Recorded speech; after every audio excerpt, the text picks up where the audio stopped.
Hello, my name is Cadet Billy Dremel. I graduated Batavia High School in 2018. My old academic counselor was Ms. Peckhart, and she asked if I could create a video, an informational video about ROTC to answer any questions that students might have who are interested in joining. So I'm currently a junior studying chemical engineering at the University of Illinois, and I'm a third-year cadet in Army ROTC. So I want to talk about why I joined Army ROTC to hopefully give anybody who's considering it maybe some reasons why they might want to join Army ROTC or some other ROTC. Really, it was for two reasons. One, I had a desire to serve, and two, for the unique experiences that Army ROTC had to offer. So I know I'm not unique among cadets in that I had a desire to serve. I knew during my senior year, I really wanted to find something that would allow me to maybe give back a little bit somehow to my community or to the country or something like that. And after looking at a bunch of different options, it really seemed like the military would be able to provide that. So that was probably the biggest reason why I decided to join. The other reason was for the unique experiences that you can get joining the Army or joining Army ROTC. There's just things that you get to do as in the military that you just don't really have the opportunity to do as a civilian. I mean, there's not a lot of civilian jobs where you get to go to a school to learn to jump out of an airplane or learn how to rappel out of a helicopter. Not that everybody in Army ROTC is going to go do those things, but I really thought it would be cool to have years before I started a traditional civilian job that I could do more exciting, different things in my career field. So if those things appeal to you, I think joining ROTC is definitely something that you should consider, because I don't really know of any other organization or career path that allows you to do both those things at once. Now I'm going to move on to what paths are available to someone who's looking at the military. So first of all, everybody knows there's different branches. There's the Army, Navy, Marines, and the Air Force. They all have ROTC programs. They all have enlistment opportunities, and they all have service academies. The biggest difference, I think, between all of them is that they have slightly different jobs available, which should be pretty obvious. Everybody knows that, the Navy has ships and the Air Force has planes, and the Army is mainly a land organization. But there's lots of different jobs that all of them offer, and there's some jobs that certain branches have that other branches don't. So if you're considering the military, it's definitely worthwhile to do a little bit of research about what each branch has to offer. Personally, I joined the Army not for a very exciting reason, but because the two branches that accept colorblind people are Army and Marines. And I thought the Army had the best job opportunities out of the two of those. So that's personally why I joined. Other people joined for different reasons.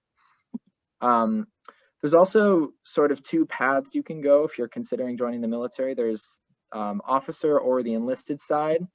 ROTC and the service academies, so that's like West Point, the Naval Academy, those lead to the officer side, and really they have fairly similar outcomes. There's some differences, but for the most part, they lead to fairly similar outcomes in that you become an officer in whatever branch you're in.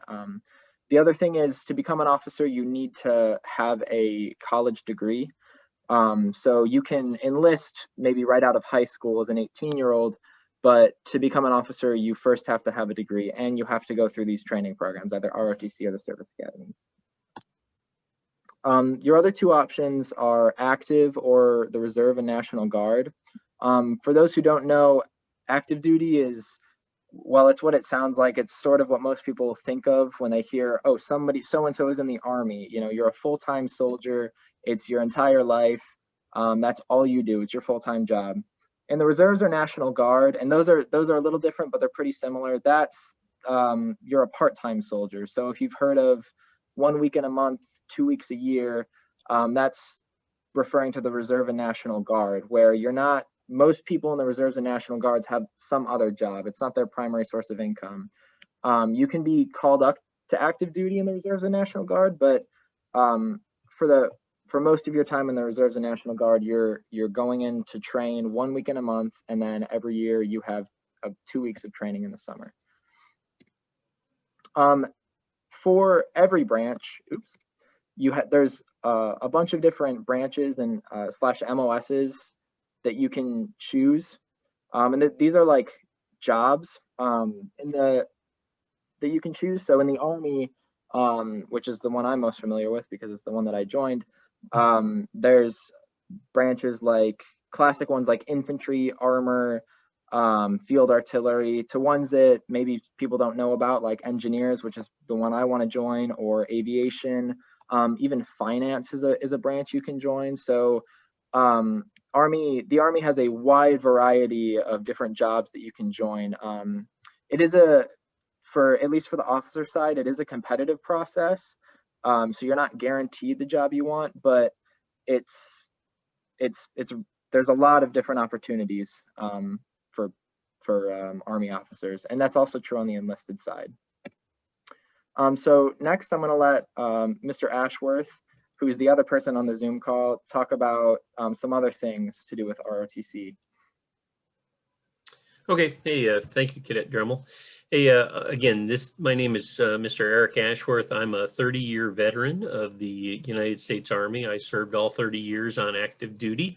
And if you ever wonder what you do once you get out of the Army, you can go to a university and basically be a scholarships and enrollment officer. And that's what I get to do now. So I really love my job. I get to, give money to cadets that want to, obviously could use the money for helping with college, in return serving their country after they graduate. So one of the things I thought I would try to do is give you at least some quick summaries of the scholarships. And believe it or not, there's actually a tuition waiver that is in a different category that I will tell you, or at least talk about a little bit today. We can certainly give you more information of this if you want the more details, but for right now, I just wanted to at least let you know what's out there. What's surprising, and you may not realize it, that again, when I was your age, I did the exact same thing. I got a 4-year Army ROTC scholarship. So I left a small town to basically, this was how I got to go to college.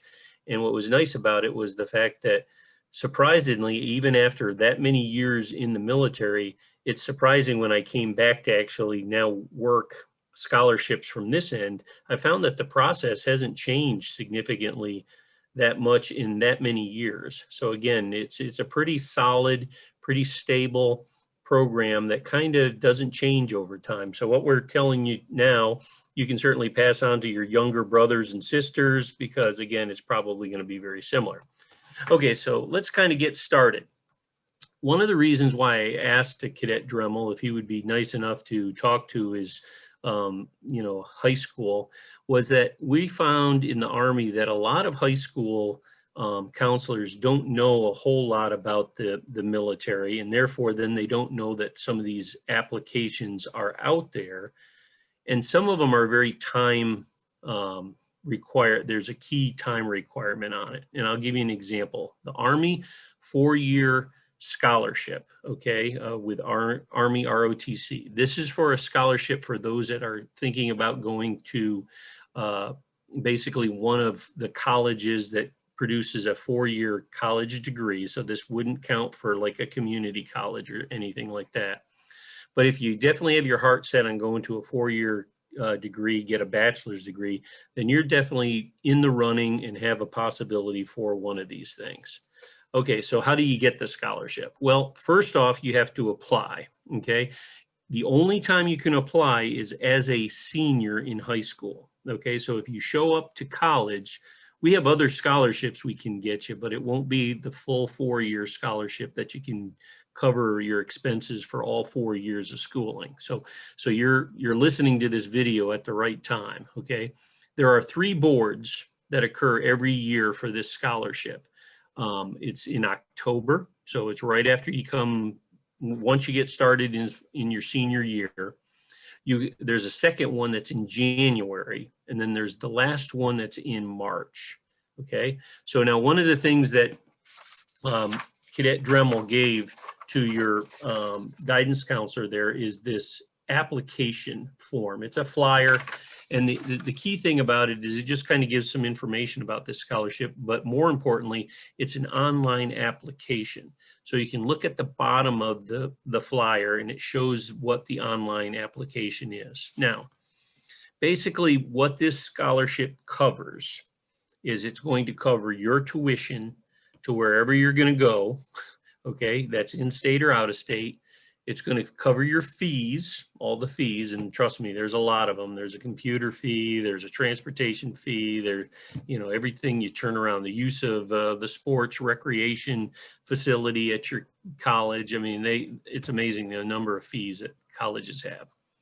It's also going to give you $600 per semester for books. Okay, that's whether you need $600 or not. They're just going to give you $600. Okay. You can use these if you're like, say, going to like pre-med or, you know, one of these degrees that you have to do, like have some lab equipment. You can use that money for that as well. And then another thing that the cadets like is they also provide you $420 per month. And that's per month, not semester, per month, that the school's in session, which we call study money or a stipend. They give you this so that you don't go, hopefully, downtown and get a part-time job. Now, you can certainly have one of these scholarships and work part-time, but what the Army doesn't want you to do is come back later and say, hey, I had to spend all my time working to basically pay my rent or whatever type of thing. So they try to give you money so that you don't have to do that. Okay, that's the reason for it. All right, so anyways, that's a pretty good deal. Now, you say, what schools can I apply this scholarship for? Well, we provided you this pamphlet, okay? And what's cool about this pamphlet is in the back, it has all 275 four-year universities that have Army ROTC programs right on the campus, okay? So you say, well, I looked it over and it's not really one of the schools I want to go to. That's okay. And the reason why I say that is because there are a lot of schools that are close to one another that they've combined the ROTC program. So although this only lists 275, I think when you do the application, you can actually apply to somewhere in the neighborhood of like close to 1,000 schools. Okay, so you pretty much can hit most universities on that, okay? So this is for the Army, okay? Now, the Navy and the Air Force and Marines, slightly different. You'd have to kind of check with them, probably go online and just confirm that. But if you're thinking about the Army, at least this is the way we do it, all right? So you say, well, what do I have to do to get this scholarship? Well, you can go ahead and do that by, again, you fill out the application. I wouldn't recommend trying to do this in one weekend, okay? It's one of those things that, yes, they have the basic, you know, name, address, you know, information on it, but they're also going to ask you to do some essays. And I wouldn't put just type up the essay. I would put that in, like, say, Microsoft Word or something, run it by one of your, you know, maybe your English teacher or your mom or dad, you know, make sure that you know, spell all the words right, you know, get all those types of things. And then once it sounds good for you, then go ahead and post it into that application. But believe it or not, that's just when you get started, because then there's some things that you need to upload into the online application. Number one, you've got to upload your GPA from your up through your junior year. Okay, so make sure that you would have to go to obviously your high school and get that form. Okay, number two, you have to get the SAT or the ACT. Okay, there's a requirement for the SAT to have at least a 990, so that's not that difficult to get. But I mean, the point is it is competitive, like Cadet Dremel said, so you obviously want to do as well as you can. But the point is it's not that tough, but the key thing is that you do it. You can't just say, well, because of COVID, I wasn't able to get it done. You got to somehow figure out a way to get that. Okay, the third thing is your high school activities. What the Army likes is, and I would say most of the military branches are the same way. They like to see well-rounded individuals. So don't feel like, well, I wasn't in junior ROTC or something, so they're not going to be interested in me. No, that's furthest from the truth. We like to see people that are involved in sports, community activities, maybe helping in school after school, people involved in music. I tell you, in my a military career. One of my best lieutenants was a lieutenant that was a theater major. Okay, so I mean, again, they like broad interests. Okay, so don't look at something as like, well, they're not going to be interested in that. The fourth thing is a physical fitness test. Okay, now this is the presidential fitness test, which is basically a minute of crunches, a minute of push-ups, and how fast you can run 1 mile. Okay, so any gym teacher can, apply for that, or, kind of administer it, I should say. And then once you get your score that you feel that best represents your capabilities, then go ahead and upload that into your online application. Again, notice I said once you get that score. We've had several students that said, hey, I didn't do very well on my first one. Can I do it again? Of course you can. Just realize that the dates that you have to get the information in for to make the board. And then the last thing is the interview by a professor of military science. So you'd have to go to one of the universities, hopefully close to your home, that has ROTC and ask to do an interview. We'd love to have you come down here and interview, but again, if this is looking at like maybe 2-hour drive, that might not be the best for you. Maybe the University of Illinois at Chicago, Wheaton, University of Northern Illinois, Loyola. Those are all programs that have ROTC, and it might be a little easier for you to get there. So again, once all of those are completed, you'll be notified that you are done as far as the application is concerned, and then you just wait. And again, this is a scholarship that there are significant of them. And what I mean by that, there's 1,000, I'll say that again, 1,000 4-year scholarships and 1,000 what we call 3-year advanced designee scholarships, for a total of 2,000 scholarships that are given out each year.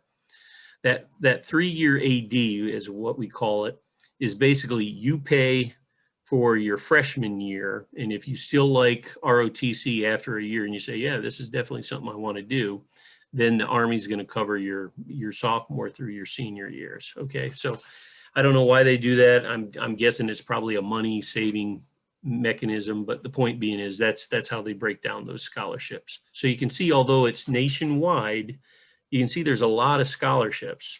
I'll just let you know, for our university, we typically have somewhere in the neighborhood of 7 to 10 students that come with a scholarship to our program. So again, it's not something that's completely impossible to get. So anyway, so that's the scholarship. Again, I won't go into the scholarships, what you do once you get to your university. If you don't decide to apply for this, or let's say you just don't get one, you can still join ROTC.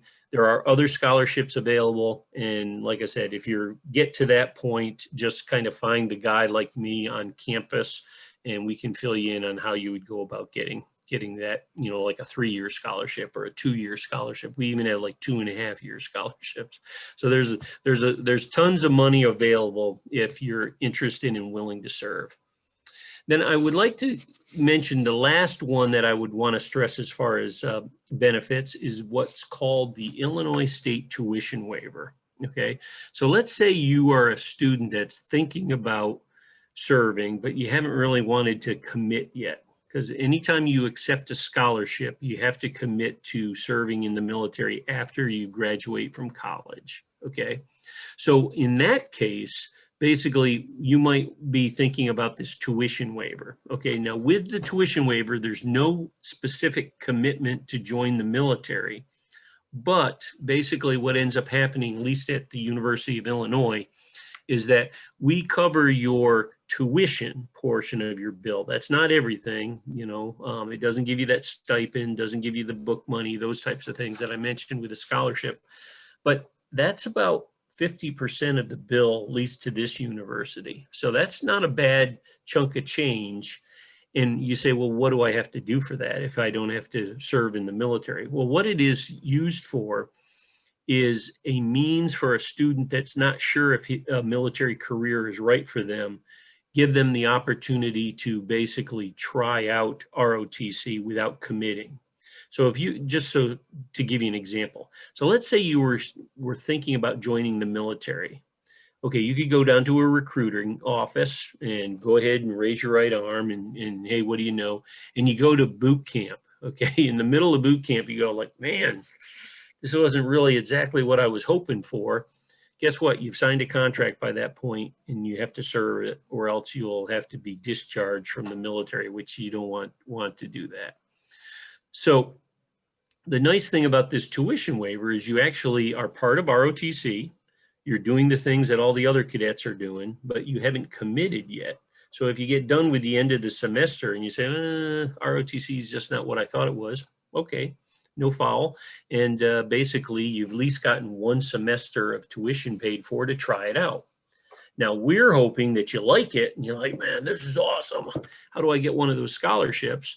Then I can certainly go ahead and sit down and talk with you after you've had one semester here to kind of see, you know, okay, these are the next steps and here's how you could get some financial assistance to help you.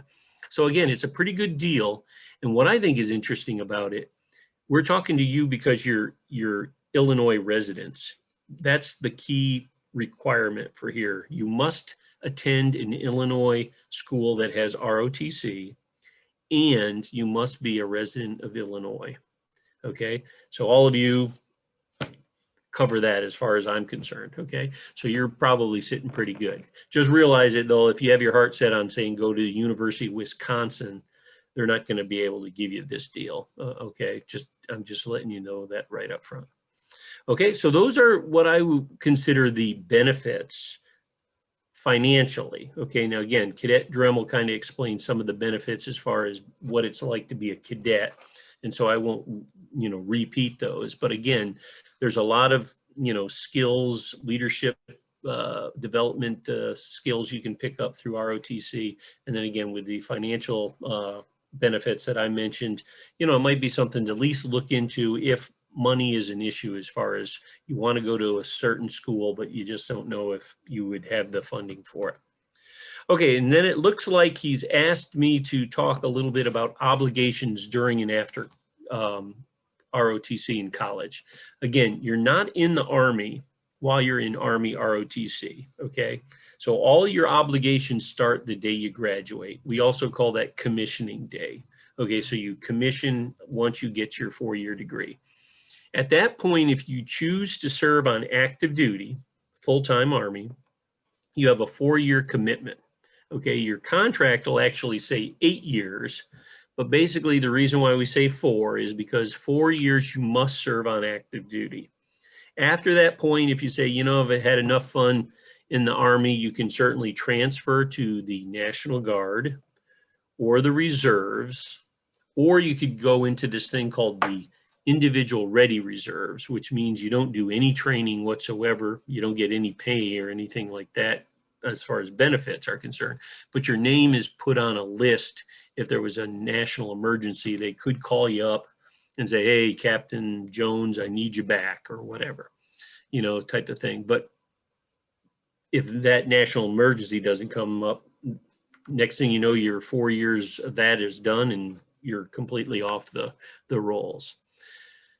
If you decide to go the reserves, Army Reserves, or the Illinois National Guard route, then there is a full 8-year commitment that you serve in either the reserves or the National Guard. And that's kind of how that works.